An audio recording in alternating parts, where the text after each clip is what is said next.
Tiffin उघडल्यावर आतमधील वस्तू पाहून मला तर आश्चर्याचा धक्का बसला. माझी बायको मला टिफिनमध्ये हे सर्व का द्यायची आणि ती एवढी महागडी गोष्ट मला रोज रोज का देते? मला काहीच कळत नव्हतं आणि माझ्या बायकोकडे रोजच्या रोज ही गोष्ट कुठून येते? मला आता समजायला लागलं होतं की त्या भिकाऱ्याची तब्येत दिवसेंदिवस चांगली का होऊ लागली होती, परंतु माझ्या बायकोची तब्येत का बिघडू लागली होती. या सर्व गोष्टींचे कारण मला काही समजत नव्हतं आणि आत्ता मला ते शोधून काढायचं होतं. मला माझ्या बायकोकडून उत्तर हवं होतं की तिने हे सर्व का केलं. मागच्या काही दिवसापासून मी तिला सारखं विचारण्याचा प्रयत्न करतो आहे की ती मला टिफिनमध्ये असं काय टाकून देते, जेव्हा तो भिकारी मला आशीर्वाद देताना म्हणाला नसता की या डब्यामध्ये एक मौल्यवान वस्तूसुद्धा आहे, तर मला ही गोष्ट बिलकुल समजली नसती आणि माझं जेवण मी असं रोजच्या रोज त्या भिकाऱ्याला देत गेलो असतो. मी याच विचारात गुंग होतो आणि टिफिन घेऊन परत घरी आलो. माझी बायको नेहा मला यावेळी घरी पाहून दचकली आणि मला म्हणाली, संकेत, तुमची तब्येत तर ठीक आहे ना? आज तुम्ही एवढ्या लवकर घरी कसं काय आलात? मी नेहासमोर टिफिन उघडला आणि म्हणालो, मला खरं सांग, हे सर्व काय आहे आणि हे तू का केलंस? माझं म्हणणं ऐकल्यानंतर आणि टिफिन पाहून नेहा म्हणाली, तुम्हाला ही सर्व गोष्ट आज समजली का? तुम्ही आजपर्यंत कधी टिफिन उघडून पाहिलात नाहीत का? नेहाच्या बोलण्यावर मी काही वेळ शांतच राहिलो आणि त्यानंतर तिला सांगितलं की आजपर्यंत तू टिफिनमध्ये जे काही जेवायला दिले आहेस ते मी कधी खाल्लंच नाही.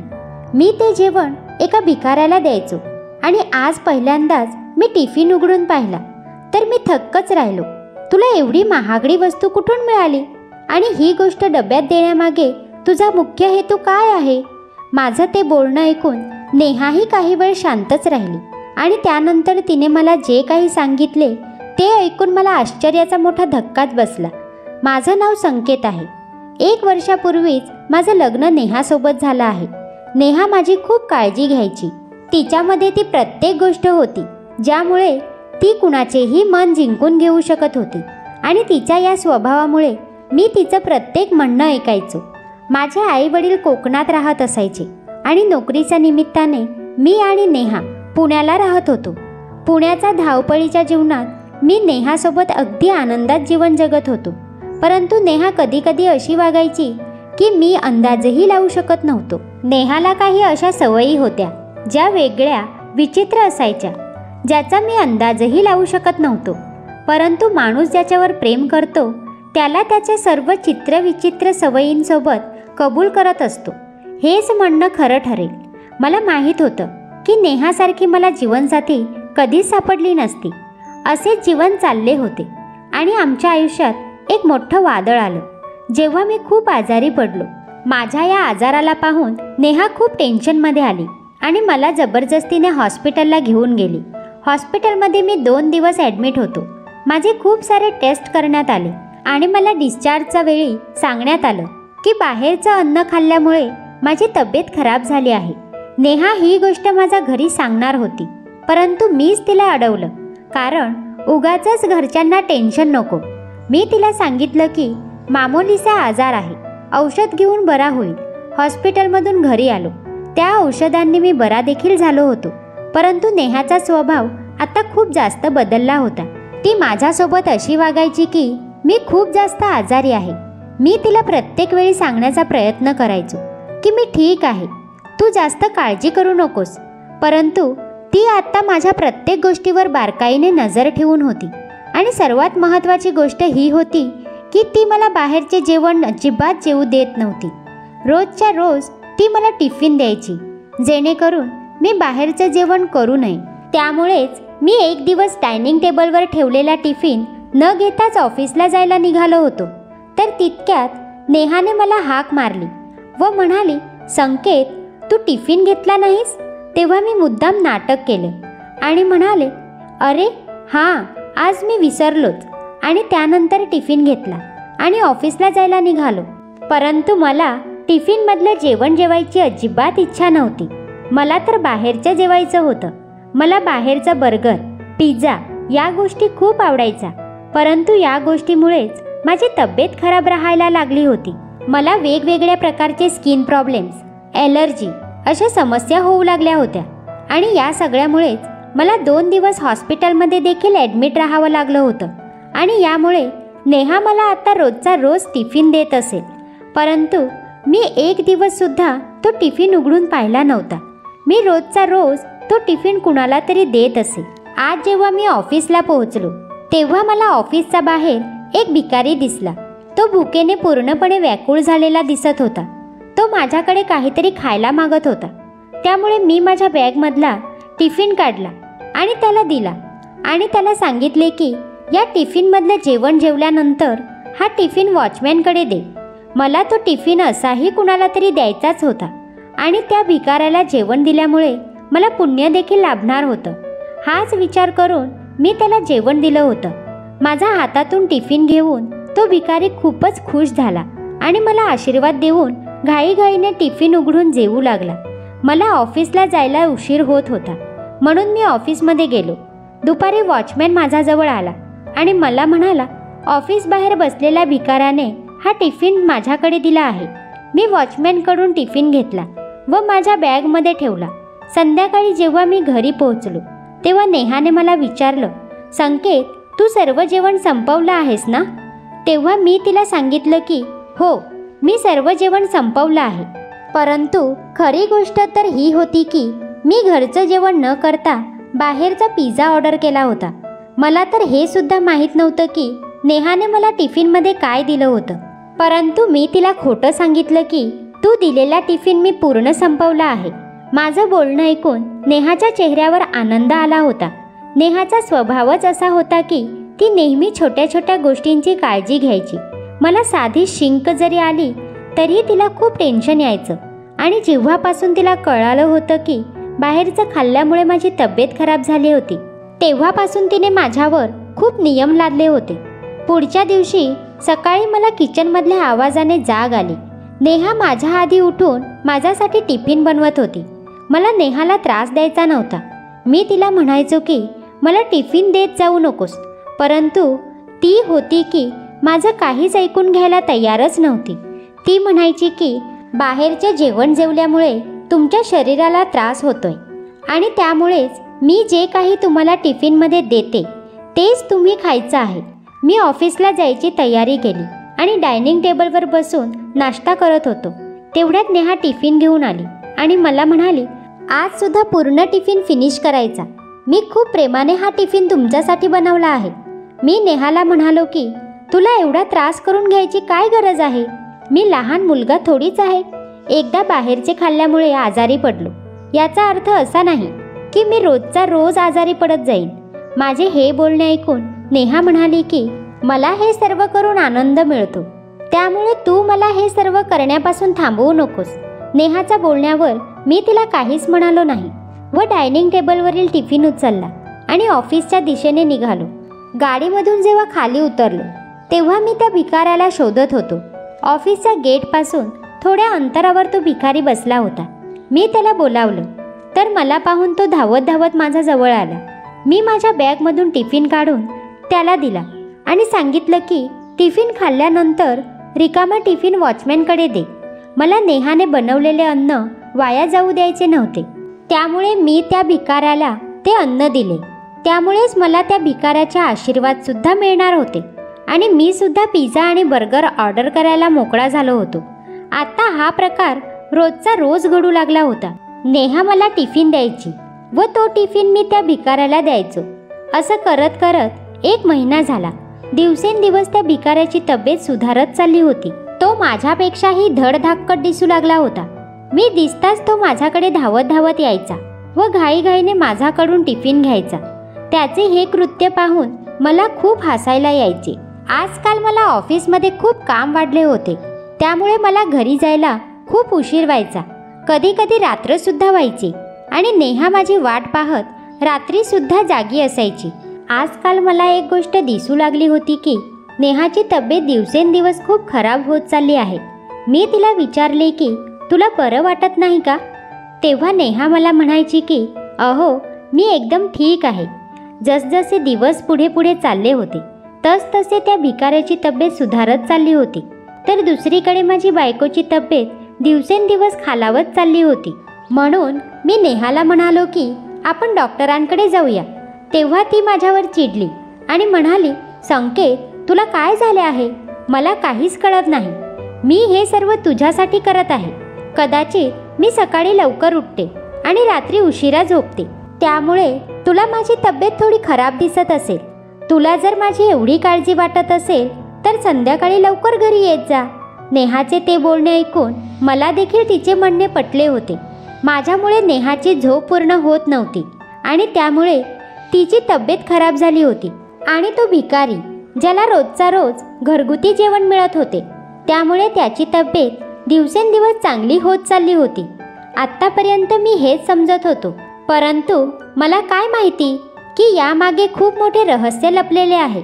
एके दिवशी मी ऑफिसमधून घरी परत आलो, तेव्हा मला नेहाची तब्येत खूप खराब दिसली. तरीही ती जेवणच वाढत होती. शेवटी जेवण वाढत असतानाच चक्कर येऊन ती खाली पडली. मी नेहाला उचललं आणि तिच्यावर खूप ओरडलो. तिला म्हणालो की तुझ्या हट्टामुळेच आज तुझी तब्येत खराब झाली आहे. तू आत्ताचा आत्ता माझ्यासोबत डॉक्टरांकडे चल. माझे हे बोलणे ऐकून नेहा म्हणाली, डॉक्टरांकडे जाण्याची काहीच गरज नाही. तुमच्या प्रेमामुळेच मी अगदी बरी होईल. जोपर्यंत तुम्ही माझ्यासोबत आहात तोपर्यंत मला काहीच होणार नाही. तेव्हा मी तिच्यावर खूप जास्त प्रमाणात चिडलो होतो, परंतु या गोष्टीचा तिला काहीच फरक पडत नव्हता. तिने सरळ सरळ डॉक्टरांकडे जाण्यासाठी नकार दिला होता. नेहा अशीच होती. ती नेहमी डॉक्टरांकडे जाणे टाळत असे. आज मी नेहासोबत काहीही न बोलता जेवलो आणि झोपी गेलो. दुसऱ्या दिवशी मी ऑफिसला जायला निघालो, तेव्हा नेहाने माझा टिफिन माझ्या गाडीमध्ये ठेवला. मी ऑफिसमध्ये गेल्यावर तो टिफिन त्या भिकाऱ्याकडे दिला. तो भिकारी मला म्हणू लागला की साहेब, तुम्ही खूप मोठ्या मनाचे आहात. आजकाल लोक भिकाऱ्याला 1 रुपयासुद्धा देत नाहीत, परंतु तुम्ही तर स्वतःचे जेवण मला देता आणि त्यासोबत एक मौल्यवान वस्तूसुद्धा मला देता. त्या भिकाऱ्याचे हे बोलणे ऐकून मी खूपच हैराण झालो. मी विचार करू लागलो की मी त्या भिकाऱ्याला अशी कोणती मौल्यवान वस्तू देतोय. मी तर त्याला घरी बनवलेले जेवण देत होतो. त्या भिकाऱ्याचे बोलणे ऐकून मी थोडा विचारातच पडलो होतो. अशी कोणती गोष्ट मी त्याला देतोय?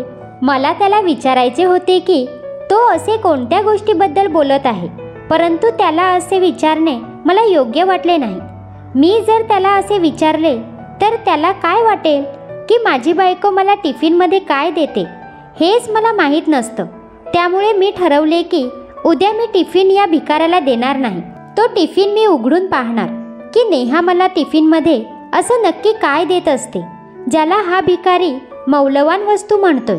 मी ही गोष्ट नेहाला विचारू शकलो असतो, परंतु मी तिच्याशी भांडलो होतो, म्हणून मी तिला ही गोष्ट विचारली नाही. दुसऱ्या दिवशी जेव्हा मी उठलो तेव्हा नेहा किचनमध्ये जेवण बनवत होती. आमचं भांडण झाल्यामुळे ती किचनमध्ये नेमकं काय करत आहे हे पाहायला मी गेलो नाही. मी माझं आवरलं. त्यानंतर नाश्ता करून डायनिंग टेबलवर ठेवलेला टिफिन उचलून मी ऑफिसच्या दिशेने निघालो. आज सुद्धा तो भिकारी ऑफिसच्या बाहेर थांबला होता, परंतु आज मी त्याला टिफिन दिला नाही, कारण की आज मला पाहायचे होते की त्या टिफिनमध्ये नेहा नक्की मला काय देते. ऑफिसमध्ये पोहोचलो तेव्हा बॉस माझ्या आधीच पोहोचले होते, त्यामुळे मला टिफिन उघडायला वेळच मिळाला नाही. लंच टाईममध्ये जेव्हा मी टिफिन उघडला तेव्हा त्या टिफिनमधील वस्तू पाहून मला तर धक्काच बसला. एका डब्यामध्ये तर नेहमीचं रेग्युलर जेवण होतं आणि दुसऱ्या डब्यामध्ये काळे काळे छोटे छोटे अंडे होते, ज्या अंड्यांना नेहाने ऑइलमध्ये फ्राय केले होते. ती अंडी पाहून तर मी हैराण झालो होतो, कारण मी अशी अंडी यापूर्वी कधीच पाहिली नव्हती. ते नक्की काय आहे हे समजण्यापूर्वीच माझा शेजारी जेवत असलेला माझा कलिंग मला म्हणाला, हे काय आहे? मी त्यांना सांगितले की मला माहीत नाही की हे काय आहे. माझ्या बायकोने टिफिनमध्ये दिले आहे. त्यानंतर त्या माणसाने त्या अंड्यातील एक अंड उचललं आणि चाखून पाहिलं आणि मला म्हणाला, तू तर वेडाच आहेस संकेत, तुला या अंड्याबद्दल काहीच माहीत नाही का? ही तर केवियर फिशची अंडी आहेत. Caviar fish? मी तर हे नाव पहिल्यांदाच ऐकत होतो. मला त्या माणसाच्या डोळ्यात वेगळी चमक दिसत होती. तो मला म्हणत होता की ही अंडी खूप महाग असतात. थोडी जरी या अंडी आपण घेतली तरी त्याची किंमत 8 ते 10 हजार पर्यंत असते आणि तुझ्या बायकोने तुला लंचमध्ये ही अंडी दिली आहेत. तुझ्या बायकोचे तर तुझ्यावर खूप प्रेम आहे, परंतु ही अंडी देण्यामागे काहीतरी कारण असेल. तुला काहीतरी आजार आहे का? त्या माणसाचे बोलणे ऐकून मला त्या भिकाऱ्याची आठवण झाली. कदाचित ही अंडी खाऊन तो भिकारी तंदुरुस्त झाला होता आणि म्हणूनच तो मला सारखा म्हणायचा की तुमच्या टिफिनमध्ये काहीतरी मौल्यवान वस्तू असते. मला काहीच कळत नव्हते. त्यामुळे मी तो टिफिन पुन्हा पॅक केला आणि पुन्हा घरी जायला निघालो. मला नेहाकडून सत्य काय आहे हे जाणून घ्यायचे होते. मी त्या अंड्यांबद्दल गुगलवर देखील सर्च केलं होतं. तेव्हा मला माहिती मिळाली होती की हे अंडे खूप महाग असतात व आरोग्यासाठी त्याचे खूप जास्त फायदे आहेत. मी घरी जाऊन नेहासमोर तो टिफिन उघडला आणि तिला विचारले, हे सर्व काय आहे? तेव्हा नेहाने मला सांगितले की बाहेरचे अन्न खाऊन तुमची तब्येत खूप खराब झाली होती. तुमची प्रतिकारशक्ती खूप कमी झाली होती. त्यामुळे कोणताही आजार तुम्हाला लगेच व्हायचा. डॉक्टरांनी सांगितले होते की तुमची प्रतिकारशक्ती लवकरात लवकर बरी झाली नाही, तर यामुळे तुम्हाला मोठमोठ्या आजारांना सामोरे जावे लागेल. तुमच्या स्किनला प्रॉब्लेम होऊन तुम्हाला कॅन्सर होऊ शकतो. हे सर्व ऐकून मला खूप जास्त टेन्शन आले होते. मग मला माझ्या मैत्रिणीकडून ह्या अंड्यांविषयी समजले. तेव्हा ती म्हणाली, ही अंडी खूपच महाग असतात, परंतु ही अंडी आरोग्यासाठी उत्तम असतात आणि तुमच्या आयुष्यापेक्षा ती माझ्यासाठी महाग नव्हती. आणि त्यामुळेच मी माझ्या हौशी मौजी कमी केल्या आणि पैसे वाचवून तुमच्यासाठी ही अंडी आणू लागली, जेणेकरून हे अंडे खाऊन तुमची तब्येत लवकरात लवकर बरी व्हावी, तुमची प्रतिकारशक्ती वाढावी आणि कोणत्याही आजाराला तुम्ही बळी पडू नये. नेहाचे बोलणे ऐकून मी तर डोक्याला हातच लावला. नेहा तिच्या हौशी मौशी बंद करून मला पौष्टिक जेवण देत होती, परंतु मी ते जेवण एका भिकाऱ्याला देत होतो. मी नेहाची माफी मागितली आणि तिला म्हणालो की यापुढे मी बाहेरचे जेवण कधीच जेवणार नाही. त्यानंतर आम्ही दोघांनी मिळून ठरवलं की आठवड्यातून एकदा कॅव्हिअर फिशची अंडी दोघांनीही खायची. अशा प्रकारे आम्ही दर आठवड्याला एकदा ही अंडी खाऊ लागलो. हळूहळू आमच्या तब्येतीमध्ये सुधारणा होऊ लागली आणि आम्ही आता खूपच फिट झालो आहोत. नेहाला तिच्या स्वतःच्या तब्येतीची काळजी नव्हती, परंतु तिला तिच्या नवऱ्याच्या तब्येतीची चिंता होती. म्हणून ती तिच्या वाटणीचे पैसे जमा करून आपल्या नवऱ्याचे स्वास्थ्य चांगले राहावे यासाठी प्रयत्न करत होती. परंतु तिच्या ह्या गोष्टीची तिच्या नवऱ्याला अजिबात किंमत नव्हती. परंतु असे म्हणतात ना की नारी शक्तीने एखादी गोष्ट मनावर घेतली की ती गोष्ट पूर्ण झाल्याशिवाय तिला चैन पडत नाही. त्यासाठी तिला कितीही मान अपमान सहन करावा लागेल, तरीही ती तिच्या ध्येयापासून मागे हटत नाही. याचेच आदर्श रूप उदाहरण म्हणजे नेहाचे जीवन आहे. नेहाने आपल्या नवऱ्यासाठी जे काही केले ते योग्य केले का, किंवा तिने ही गोष्ट करण्याआधी आपल्या नवऱ्याला सांगायला हवी होती? तर मित्रांनो, आपल्याला ही स्टोरी आवडल्यास आपल्या मित्रांना शेअर करायला विसरू नका. तसेच लाईक करा आणि सबस्क्राईब करायला पण विसरू नका. Thank you for watching.